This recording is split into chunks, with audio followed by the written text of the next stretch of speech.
Hi hello नमस्कार. कसे आहात तुम्ही सगळेजण? होप करते खूप छान आनंदी आणि मस्त असाल. तर छान अशी दिवसाची सुरुवात झाली आणि इथं चालू होतं माझ्या चिव माऊची मस्त. तर बघा तुम्ही मस्त शेव खाणं चालू होतं. तू काय खातीये? चिव. मला दे, मला दे.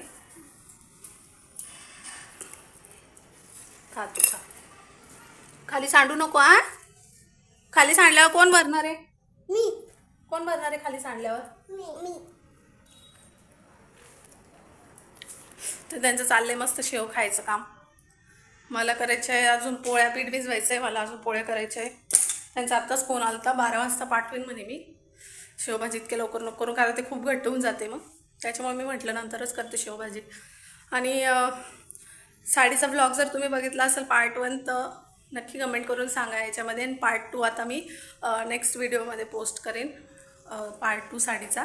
आणि अजून कोणते कलेक्शन बघायचे असतील तुम्हाला तर नक्की कमेंट करून सांगा मला. आणि व्हिडिओ कंटिन्यू करा. स्टेट तर इथं माझं चाललं होतं पीठ भिजवणं. तर मी ना उभं राहूनच पीठ भिजवते वरती किचनवर ताट ठेवून. आणि खाली मी याच्यासाठी बसले की माऊ आणि चिवना दोघी पण मला वर म्हणजे वर बसव असं म्हणतात. त्या दोघी पण त्यांना वर बसवावं लागतं तेव्हा मला कामं करू देतात. पण ना ते खूप घाण करतात. वरती पाणीच नळच चालू करतील, भांडेच काढून ठेवतील, नाही तर तेलच काढून ठेवतील. त्यामुळं म्हटलं मीच खाली बसलेली पुरेल मला, त्याच्यामुळे मी खाली बसून पीठ भिजवत होती. आणि आज ना मला एक खुशखबरी कळली. तर ती खुशखबरी काय आहे तुम्हाला पुढे कळेलच व्हिडिओमध्ये. की मी ना आज खूप खुश होते कारण माझ्या एक आयुष्यातला म्हणजे खूप खास दिवस होता आज. मी तुम्हाला नाही सांगू शकत की मी किती खुश होते. तर तुम्ही पुढे व्हिडिओमध्ये बघाच की काय होती खुशखबरी. तर इथे मी लगेचच पोळ्या करायला लागले होते कारण चिवमाऊ मस्त खेळत होत्या. त्यामुळे म्हटलं पटकन एकदा पोळ्या करून घेते. आणि जाऊबाई आणि त्यांचा मुलगा पण येणार होता घरी. तर त्याच्यामुळं म्हटलं एकदा पटकन आवरून घेते कामं, मग बसता येतात गप्पा मारत. कारण आम्ही दोघी अशा आहेत ना, आमच्या गप्पा संपणारच नाही. दिवसभर पण मी गप्पा मारत बसले ना त्यांच्यासोबत तरी माझ्या गप्पा संपतच नाही. आमच्या अशा गप्पा असतात. आणि कुठून पण आम्ही जुन्या पुराण्या कोणत्या पण गोष्टी अशा उकरून उकरून काय माहिती कुठून कुठून निघतात. आणि त्या एका विषयावर आम्ही इतक्या वेळ बोलतो ना तुम्हाला सांगू शकत नाही. ज्या ज्या कोणी जावा असतील ना त्यांना 100% त्या मला रिलेट करतील की हे खरंच आहे म्हणून. तर असं काही आहे आमचं बहिणींसारखं आम्ही मस्त बसतो गप्पा मारत. त्यामुळे म्हटलं आपण पटकन एकदा कामावरून घेऊ. मग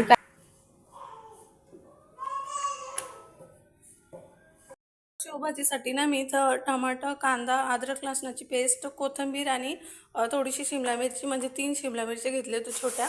आणि हे शेव आहेत भाजीचे. तर आता मस्तपैकी मी शेवभाजी करते. जिरे मोहरी टाकते आता. चिकटायचं होतं. आता अद्रक लसणाची पेस्ट टाकते. त्यानंतर थोडं लसूण ते लाल झाला का लगेच कांदा टाकते.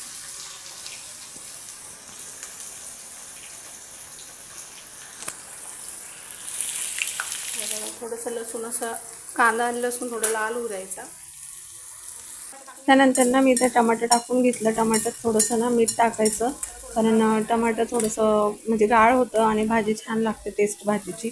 नाहीतर ते असे अख्खे अख्खे राहिले ना त्याची काहीच टेस्ट लागत नाही. त्यामुळे मी ते थोडंसं मीठ टाकलं आहे. आणि त्यानंतर ना मी इथे लगेच शिमला मिरची टाकून दिली होती कारण ती थोडीशी गाळ झाली पाहिजे टमाट्यासोबतच त्यामुळे. आणि ती थोडीशी गाळ झाली का त्यानंतर लगेच मी काय म्हणतात त्याला तिखट मीठ टाकलं आणि हळद वगैरे टाकून दिली आणि मस्त पाणी सोडून दिलं आपल्याला जितकं पाहिजे तितकं. मला थोडीशी पातळच ठेवायची होती भाजी त्यामुळे मी थोडं जास्तच पाणी टाकलंय. आणि थोडंसं असं रस्सा रस्सा होतं भाजीला आणि खूप छान झाली होती. तर इथं माझं मस्त त्यांचा मी टिफिन भरून घेतला, त्यांची पुरती भाजी काढून घेतली. सांगते मी काय खुशखबरी आहे. तर मी लवकरच आत्या होणार आहे. हा व्हिडिओ जर तुम्ही ज्या वेळेस बघशाल त्यावेळेस मी आत्या झालेली पण असेल. आणि मी खूप खुश आहे. मी सांगू नाही शकत, मला बोलता पण येत नाही की काय बोलू मी. तर खूप खुश आहे मी. माझ्या भावाचं बाळ येणार आहे. काय होतं आहे माहीत नाही, मुलगा मुलगी काही होऊ दे, फक्त ते छान झालं पाहिजे, सुखरूप झालं पाहिजे बस. आणि मला आत्तू म्हटलं पाहिजे. मला आत्तू व्हायची इच्छा माझी खूप दिवसापासून होती की म्हणजे मी सगळं झालेले, मावशी काकू अजून काय ते ताई सगळं सगळं झालेलं, फक्त आत्या राहिलेली मी. तर आत्या पण आता लवकरच होणार आहे. मला आत्तू बोलणार कोणीतरी येणार आहे. मी खूप खुश आहे. आणि दाखव इकडं बघ, इकडं बघ. आणि या माझ्या छोट्या छोट्या मस्त मोठ्या दिद्या होणार आहे आता, आहे ना. कसं वाटतं बाळ येणार आहे आपल्याकडे? तू जीव लावशील ना त्याला? तू ग कोण येणार बाई आपल्या घरी? बाळ दीदी का दादा? दादा पाहिजे. बापरे. माझ्या दीदीला मस्त दादा पाहिजे. पण काय उद्या आहे ना, दीदी आली तर तुमच्या सोबत खेळायला मस्त, दादा आला तर मस्त राखी बांधायला, है ना. दादाची मम्मी दादाच पाहिजे ना. दादाची दादा हुदे दीदी हुदे, पण दोघं मामी आणि बाळ छान पाहिजे, आहे ना. चला तर तुम्हाला कळलंच असेल काय खुशखबरी आहे. तर मी तिकडे गेल्यावर दाखवेलच. तर अशा आमच्या मायलेकींच्या गप्पा झाल्यानंतर लगेचच ना मल्हार आणि त्याची मम्मी आले होते, म्हणजे माझे जाऊबाई आल्या होत्या घरी. तर त्याच्या पुढचा व्हिडिओ त्या म्हणजे मला तरी नको वाटलं त्यांना व्हिडिओमध्ये घ्यायला, कारण त्यांना म्हणजे माहीत नाही, मी त्यांना विचारलंच नाही घेऊ का नको, पण मी नाही घेतला व्हिडिओ. आणि मग त्या आल्या त्याच्यानंतर मग आम्ही थोड्याशा गप्पा वगैरे मारल्या, त्यामध्ये व्हिडिओच राहून गेला. पण असं कधीतरी पाहुणे आले की त्यांना पण वेळ द्यावा लागतो, कारण माझे कपडे वगैरे सगळं मी सोडून त्यांच्याजवळ बसले, कारण त्या जास्त येत नाही आल्या तर मग कसं वाटतं आपल्याला पण थोडंसं गप्पा मारत बसावा. त्यामुळे मी व्हिडिओ पण काही शूट नाही केला. त्यानंतरचं तुम्ही पुढे बघा.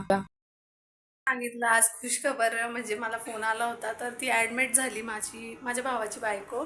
तर आता 3:30 वाजता मला कॉल आला. आता मी कामं माझे सगळे राहिलेले होते, माझं सगळं लक्ष तिकडं होतं की कधी फोन येतो, कधी मला असं माहीत होती की मी आत्ता झाले म्हणून. आणि फायनली मला 3:30 वाजता फोन आला की तू आत्या झाली आणि मुलगा झाला. मी तर खूप हॅप्पी आहे. माझ्या मुलींना एक मस्त असं भाऊ दिला सरिताने, तर खूप खूप थँक्यू तिला की तू मला आत्या होण्याचं सुख दिलं म्हणून. ती नक्कीच हा व्हिडिओ बघेल तर तिला समजेलच मी तिला थँक्यू बोलले. तर नक्की कमेंट करून मला पण रिप्लाय पाहिजे. ओके चला तर मग मी व्हिडिओ इथंच एंड करते. तुम्ही कंटिन्यू नेक्स्ट ब्लॉग बघा, आणि साडीचा ब्लॉग जर तुम्ही बघितला असेल तर नक्की मला कमेंट करून सांगा कसा वाटला, नक्की सांगा ब्लॉग. आणि तोपर्यंत तुमची काळजी घ्या. Bye bye.